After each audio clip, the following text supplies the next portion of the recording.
They say the Force has two sides, a binary starlight of brilliant day and consuming night, an eternal conflict that defines the very essence of the galaxy. On the sun-scorched plains of Tatooine, a forgotten world the locals sometimes called Tatone, this truth was etched into the very sand, a constant reminder of the galaxy's grand struggle. But the desert, in its infinite wisdom and unforgiving nature, holds many secrets. And on this particular world, a new truth was about to be drawn into existence. Here lived a young boy named Keja, an outlier in every sense of the word, a child who held the sunrise and the sunset within the palms of his small, calloused hands. And so, the first chapter of Keja's story comes to a close. A young boy standing in a crossroads between the light and the dark, his unique power a beacon in the vast, unforgiving desert. The path he chooses next will not only determine his own destiny, but may also reshape the very fabric of the Force itself, for he is the artist of his own fate, the wielder of the third Force. His journey has just begun. A new legend waiting to be written in the sands of Tatooine, a story of a power that defies definition, a power that could bring balance or chaos to a galaxy already on the brink of war.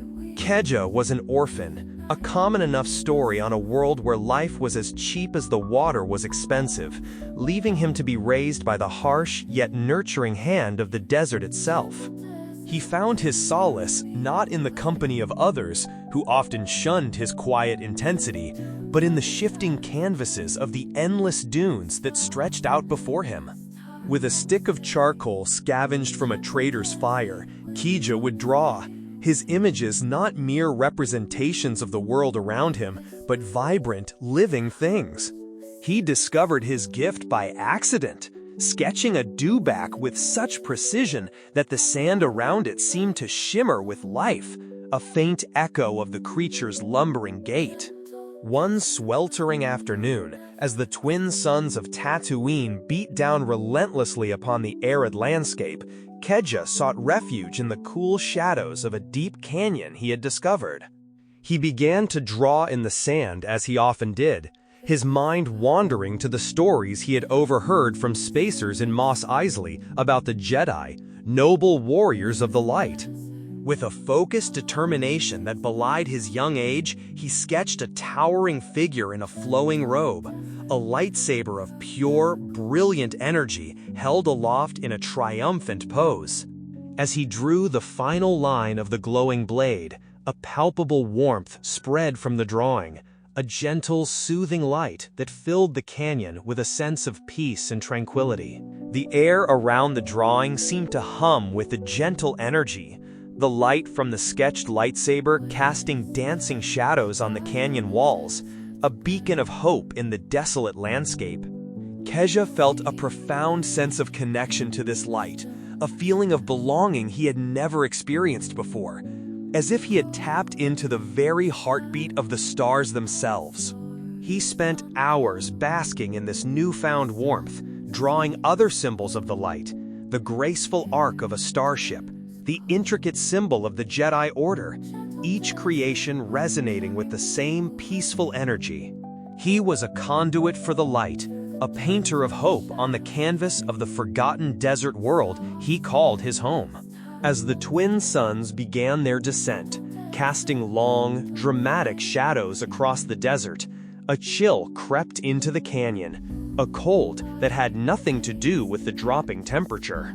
A sudden, inexplicable fear gripped Keja, a primal terror that seemed to emanate from the very rocks around him, a stark contrast to the serenity he had felt just moments before. He looked at his drawings of the light, but their comforting glow had dimmed, the once vibrant images now appearing faint and fragile against the encroaching darkness. He realized then that the canyon was not empty. He was being watched by something ancient and malevolent, a presence that hung heavy in the air. Driven by an instinct he did not understand, a desperate need to defend himself against this unseen threat, Keja's hand moved with a frantic energy he had never known. This time, he did not draw upon the memories of heroic tales. He drew upon the fear that was now consuming him, the chilling darkness that threatened to overwhelm his very soul. He sketched a monstrous crate dragon, its body a coiling mass of rage and shadow, its fangs dripping with a venomous darkness that seemed to stain the very sand. The air grew heavy and cold, the gentle hum of the light replaced by a low, guttural growl that seemed to emanate from the drawing itself. The canyon was plunged into a terrifying twilight, the only illumination coming from the malevolent red eyes of the sand dragon, a creature born of Keja's deepest fears and anxieties. He could feel the raw, untamed power emanating from his creation, a stark and terrifying contrast to the gentle warmth of the light he had conjured earlier in the day. This was a different kind of force, a chaotic, destructive energy that both terrified and fascinated him in its raw, unyielding power, a storm of darkness held captive within the lines of his drawing. He had unknowingly tapped into the dark side, giving it form and substance in the heart of the desolate canyon, a place where secrets are often buried. Suddenly, a figure emerged from the deepening shadows, a tall, imposing silhouette against the dying light of the twin suns, his face obscured by the hood of a dark, tattered cloak. The stranger moved with a silent, predatory grace, his presence radiating an aura of immense power and ancient knowledge that made the very air crackle with an unseen energy. He stopped before Keja's drawings, his gaze lingering on the glowing Jedi and the snarling crate dragon, a silent observer of the boy's incredible, untamed power. The air was thick with unspoken questions, the canyon a silent stage for a confrontation that would change the course of Keja's life forever. The cloaked figure knelt, his movements slow and deliberate, his gaze fixed on the young boy who trembled before him, a child who wielded the Force in a way he had never seen. "You draw with both the light and the dark." The stranger's voice was a low, gravelly whisper, a sound like stones grinding together in the deep desert.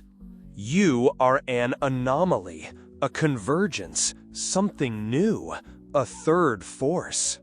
The stranger reached out a hand, not in aggression, but in a gesture of invitation, an offer of knowledge and power that hung in the air between them. Keja, the boy who was an outcast, the outlier, now faced a choice that would echo across the galaxy. Don't forget to like and subscribe for more of Keja's The Third Force on the galaxy far, far away.